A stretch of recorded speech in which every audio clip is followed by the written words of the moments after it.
अस्सलाम वालेकुम व्यूअर्स, कैसे हैं आप सब। आज मैं आपके लिए लेकर आई हूँ bakery style 2 point fruit cocktail ice cake की ओरिजिनल रेसिपी। तो व्यूअर्स, इतने महंगे महंगे केक घर में लाने के बजाय खुद बनाएं, वो भी बेकरी स्टाइल में। तो चलिए अपनी वीडियो को स्टार्ट करते हैं।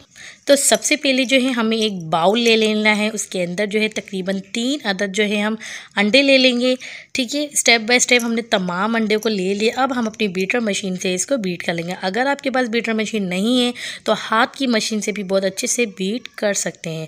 उसके बाद जैसे ही हमारे अंडे फ्लफी हो जाएंगे, उसके बाद हम इसके अंदर 1 कप के करीब जो है आइसिंग शुगर डाल देंगे। उसके बाद आपको 1 टेबल स्पून के करीब बेकिंग पाउडर ऐड कर देना है, 1 पिंच जो है बेकिंग सोडा और सॉल्ट ऐड कर देना है, 1 टेबल स्पून के करीब वनीला एसेंस ऐड कर देना, 1/4 कप के करीब जो है ऑयल को ऐड कर देना। बस आपको मिक्स करना है। मिक्स करने के बाद जो है 1 कप जो है मैदा ऐड कर देना है और उसके बाद जो है मशीन को आपको स्लो करके ही मिक्स करना है। उसके साथ साथ 1 टेबल स्पून के करीब जो है मैंने मिल्क को इसके अंदर ऐड कर दिया था, क्योंकि केक का बैटर काफ़ी थिक हो चुका था, तो थोड़ा सा हमने दूध ऐड कर दिया। अब हमारा बैटर बिल्कुल रेडी है। हमें अब अपने केक पैन ले लेना है, उसके ऊपर ऑयल ग्रीस कर लेना है, उसके बाद अपने मिक्सचर को ऐड कर देना है। उसके साथ हमने इसको कर देना है टैप टैप टैप। उसके बाद जो है हम अपने केक को प्रेशर कुकर के अंदर रखने 20 मिनट में हमारा केक रेडी हो जाएगा। तब तक हमारा केक बन रहा है। हम केक की जो है क्रीम को रेडी कर लेते हैं। हमने ली है विप क्रीम और उसको हम ले रहे हैं तकरीबन 1 कप के करीब। ठीक है, उसके साथ साथ जो है हमें एक बाउल ले लेना है, उसके अंदर अपनी क्रीम को ऐड कर देना है और बीटर मशीन से उसको इतना बीट करना है कि हमारी क्रीम जब तक थिक नहीं हो जाती जब तक हमें बीट करना है। ठीक है ना, ये देखिए हमारी थिक हो चुकी है, मशीन से नहीं गिर रही है, तो हमारी बिल्कुल रेडी है। अब इसको ठंडा कर लेना है।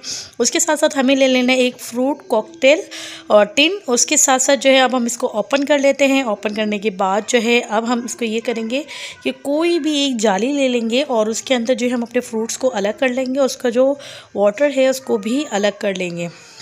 देखिए इस तरीके से हमें अलग कर देना है। तो ये जो होगा ना हमारा इसका जो सिरप है, इस सिरप को जो है हम अपने केक के अंदर इस्तेमाल करेंगे और साथ साथ अब हम अपना केक को भी चेक कर लेते हैं। तो ये देखिए ज़बरदस्त हमारा केक रेडी हो चुका है। 20 मिनट हो चुके हैं। अब सबसे पहले जो है हमने ऊपर की एक लेयर निकाल ली। उसके बाद जो है हमने 2 लेयर्स में केक को कट कर लिया और जो सिरप निकला था उस सिरप से जो है हम अपने केक के ऊपर जो है स्प्रिंकल कर देंगे, दोनों के दोनों। ठीक है, और उसके साथ साथ जो है फिर उसके बाद हम इसको करेंगे डेकोरेट। सबसे पहले आपको थोड़ी सी जो है क्रीम ले लेनी है। उसके बाद अपनी केक की फर्स्ट लेयर लगानी है। फर्स्ट लेयर के बाद फिर इसको दोबारा से ही हमने इसके ऊपर क्रीम को लगा लेना है और अपनी जो स्पैचुलर है या स्कैपर्स की मदद से इसको फैला लेना है। उसके बाद सेकंड लेयर लगा लेनी है और उसके साथ साथ जो है हमारी जितनी भी जो व्हिप क्रीम है उसको जो है हमने हाफ़ जो है पाइपिंग बैग में डाल ली है।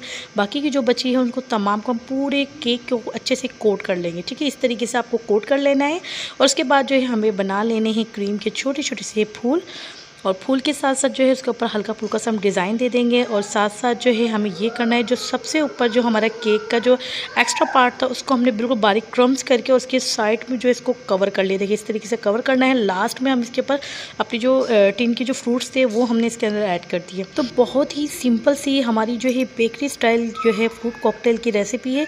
आई होप कि आपको ये रेसिपी बहुत ही ज़्यादा पसंद आई होगी। अब हम अपने केक को कट करके भी दिखाते हैं आपको। ये देखिए कितना यानी कि सॉफ्ट बना है ये, और बिल्कुल ऐसा है जैसे आप मार्केट से जो केक लेकर आते हैं ना, बिल्कुल वैसे ही बना है। ठीक है ना, देखिए कितनी ज़बरदस्त इसके लेयर बनी है, इतना अच्छा परफेक्टली कुक हुआ है। तो आई होप कि आपको ये रेसिपी बहुत ही ज़्यादा पसंद आई होगी। अगर आपको हमारी रेसिपीज़ अच्छी लगती हैं, लाइक के साथ साथ चैनल को सब्सक्राइब करना मत भूलिएगा। फिर मिलेंगे नेक्स्ट वीडियो में नेक्स्ट रेसिपी के साथ। अल्लाह हाफिज़।